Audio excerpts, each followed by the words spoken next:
Welcome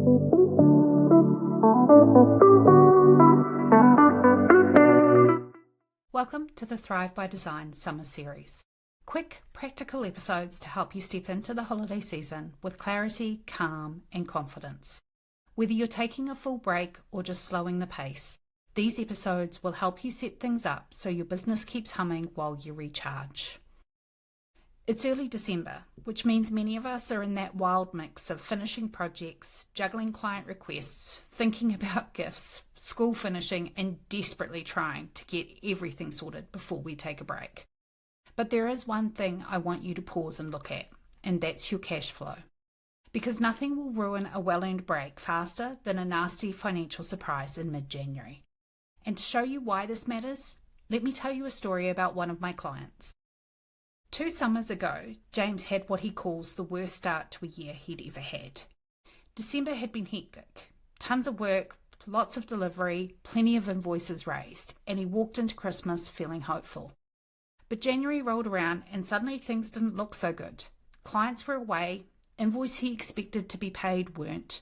His team's leave payments landed right as his bank balance dipped, and the cash that looked fine in December evaporated almost overnight. He told me later he spent most of that January refreshing his banking app, hoping the numbers would magically change. It was stressful, embarrassing, and completely draining. He went into February feeling behind, worn out and frustrated at himself, even though he hadn't actually done anything wrong. He just didn't have a plan. Now, if we fast forward to last summer, we sat down together in early December and worked through the exact summer cash flow checklist I'm going to walk you through today. He mapped his cash flow, he chased payments early, he smoothed his expenses, he created a small buffer, and he planned his January activity before he even closed for Christmas. And it changed everything. He came back from his holiday refreshed instead of anxious. His cash flow was steady. He didn't panic once, and for the first time, he felt like he was genuinely leading his business instead of reacting to it. This summer, right now, he's completely calm. Not because everything's perfect, not because he's magically immune to seasonal cash flow dips, but because he now trusts the process. He knows his number, he knows what's coming, he knows what to do, he knows the system works, and that's exactly what I want for you. So let's dive into the summer cash flow checklist that helped James turn 2 very different summers into a repeatable rhythm, one that supports him year after year. I want to start by talking about why summer cash flow matters so much. December always feels like a booming month. You're busy, clients want work done yesterday, and invoices are flying. It looks great.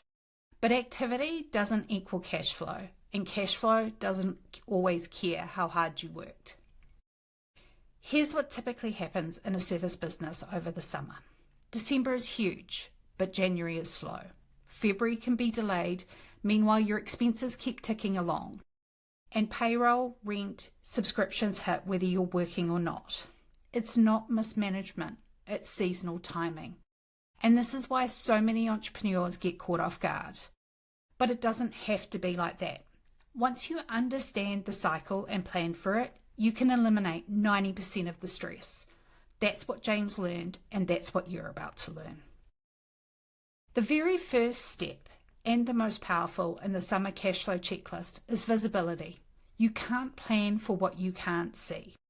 So take some time this week to forecast your cash flow from now until the end of February.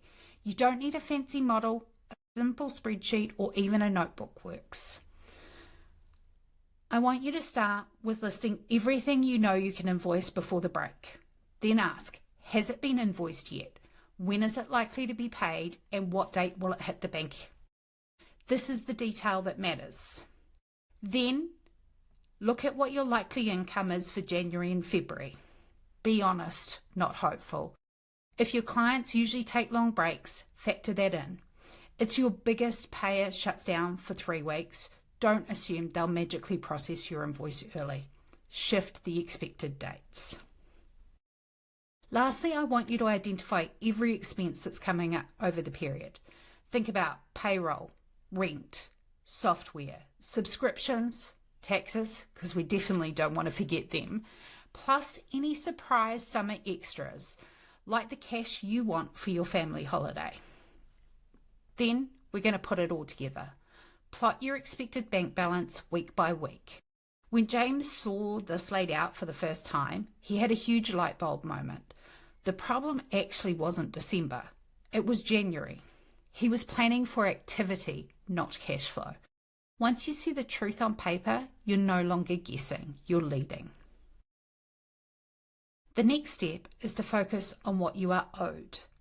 This is the moment to tighten your receivables. If you wait until mid-December, it's too late.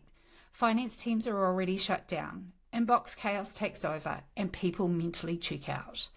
So before the week is over, run your aged receivables report, send reminders for anything overdue, pick up the phone for larger outstanding amounts. Think about asking for early payment if it's possible, and invoice January work now if it's already confirmed. This isn't being pushy, this is being responsible. You've already delivered the work, you've already earned the payment, and the difference this makes heading into January is huge. For James, collecting outstanding invoices early was the single biggest factor that turned his second summer around.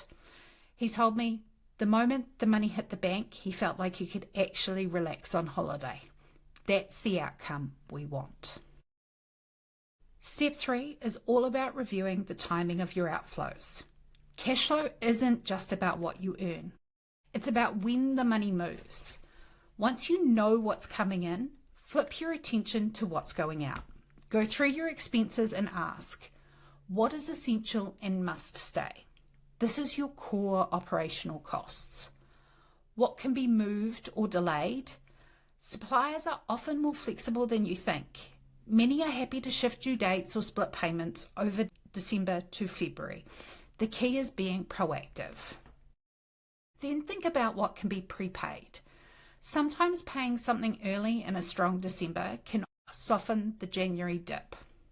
And lastly, please don't forget your payroll.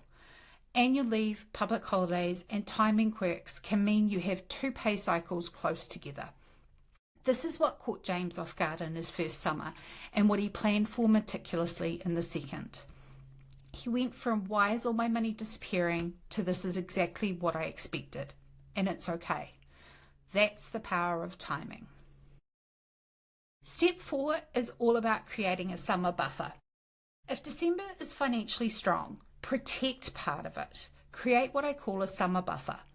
Think of it as your financial sunscreen, preventing damage before it happens. This doesn't need to be huge. Even a modest buffer can cover a quiet week, a late invoice, a holiday pay cycle, or an unexpected subscription or cost. And here's the mindset shift. A buffer isn't a sign you're worried. It's a sign you're leading. James said this was the moment he finally felt like a CEO. Having a buffer made me feel safe, even when things slowed down. And that's what we want for you too. The last step is all about planning your January momentum. January is slow for so many people because they return to work without a plan. But your January doesn't have to be slow. Create momentum now before you switch off. Take an hour this week to draft your January social content, prepare any proposals for work that you're going to start in January, schedule client check-ins, but not for the first couple of days, line up your outreach, block out time to work on your business, and think about refreshing your offers or pricing if you need to. James did this in his second summer, and it completely changed how he started the year. Instead of scrambling, he came back with clarity.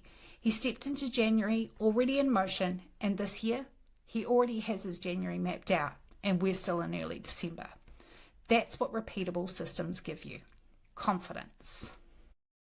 Before we wrap up, I want to give you some actions you can take today for some quick wins. I want you to think about emailing your clients your shutdown dates and invoice cutoffs, because clarity prevents chaos at the last minute. Do a 15-minute invoice tidy up. You'll be shocked how many people owe you money you haven't followed up. Check your subscriptions. There's no need to pay for things you're not actively using. Remember to automate payment reminders. Let your systems do some work while you're away. And add future dated reminders to your calendar for things you might need to follow up when you come back. An example is follow up this particular invoice on January the 10th if it hasn't been paid. That one action can save a cash flow dip.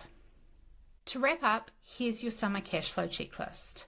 Step 1, forecast the next 8 weeks. Step 2, collect what's owed now. Step 3, smooth the timing of your workflows. Step 4, protect your buffer. And step 5, plan your January momentum. This is exactly the system that took James from stressed, blindsided, reactive in his first summer to steady, confident and in control in his second summer, and this summer to being calm because he knows the system works. That's the power of planning. That's the power of clarity, and that's the power of designing your business, not just surviving it. Take an hour this week to run through the checklist. 1 hour now will save you weeks of stress later. Until then, keep thriving, but do it by design, not by default.